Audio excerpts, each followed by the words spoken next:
Assalamualaikum warahmatullahi wabarakatuh. Di sini saya akan mempresentasikan tugas UTS saya, lingkungan bisnis. Dikarenakan saya tidak mendapatkan kelompok, jadi saya mengerjakan ini sendiri. Di sini kita disuruh untuk membuat PPT tentang bagaimana kebijakan tarif impor dan ekspor yang dikeluarkan oleh Amerika Serikat dapat mempengaruhi stabilitas politik di Indonesia. Ini langsung saja kita ke PPT-nya. Jadi dampak kebijakan AS Amerika Serikat dalam bidang politik yaitu ada dua.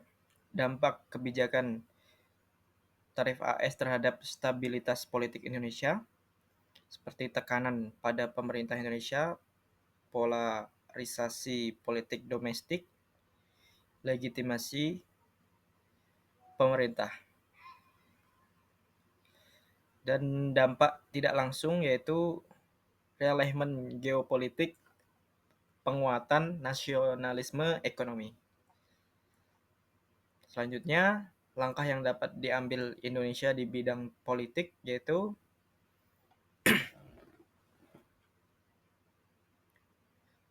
yang pertama, kemitraan strategi baru, yang kedua, penguatan kapasitas negosiasi, yang ketiga, mengikuti forum seperti G20 dan APEC, yang keempat, menjalin hubungan bilateral.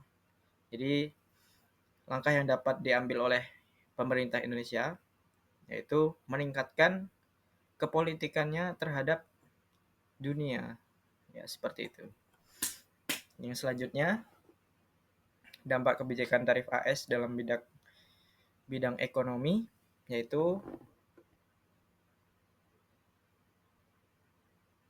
dampak sektor ekspor, penurunan daya saing, diversifikasi pasar, efek domino pada rantai pasar, dampak makroekonomi yaitu nilai tukar rupiah, pertumbuhan ekonomi. Dan dengan kebijakan tarif AS ini menjadikan semakin turun harga nilai tukar rupiah. Selanjutnya, strategi yang dapat diterapkan Indonesia di bidang ekonomi yaitu pemerintah dapat menargetkan pertumbuhan ekonomi 8% dengan hilirisasi industri seperti nikel dan kelapa sawit. Yang kedua, mengurangi ketergantungan terhadap pasar AS dan mulai memperluas jangkauan ke negara-negara Eropa atau ASEAN lainnya. Selanjutnya, dampak kebijakan tarif AS dalam bidang sosial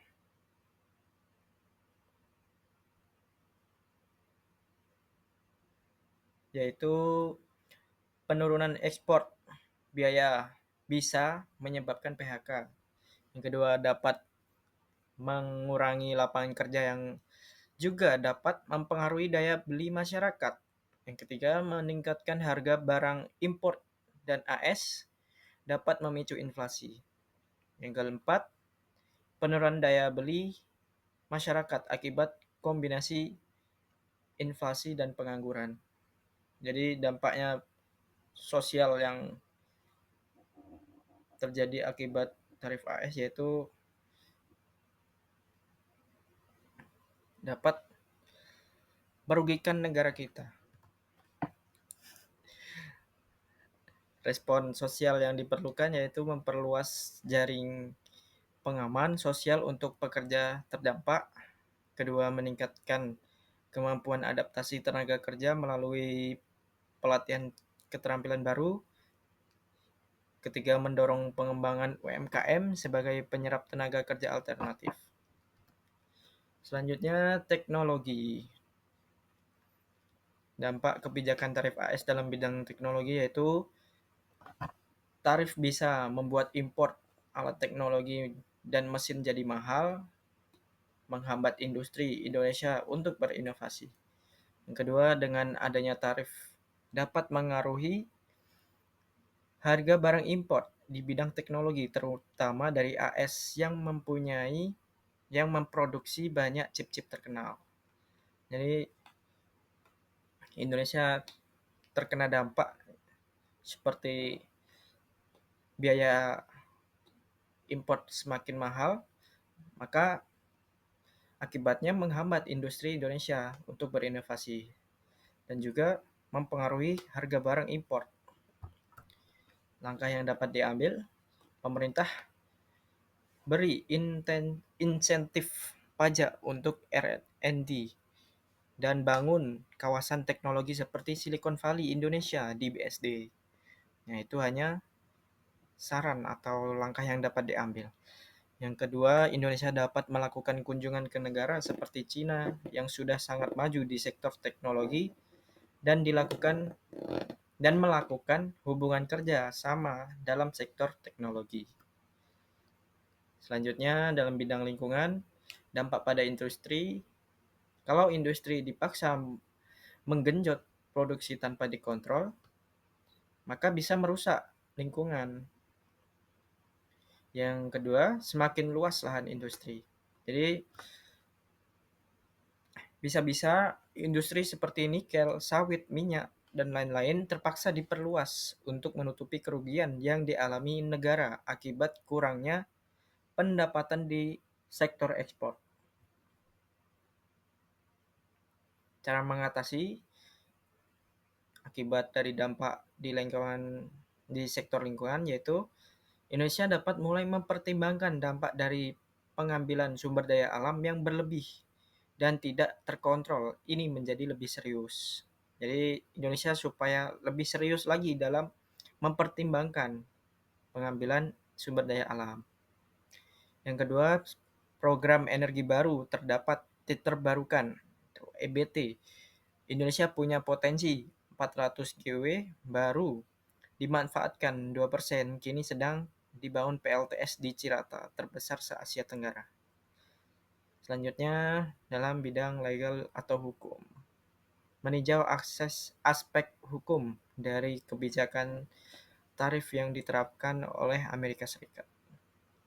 Tarif yang tidak adil bisa langgar aturan WTO. Indonesia bisa kehilangan aspek pasar jika tidak dilindungi hukum internasional.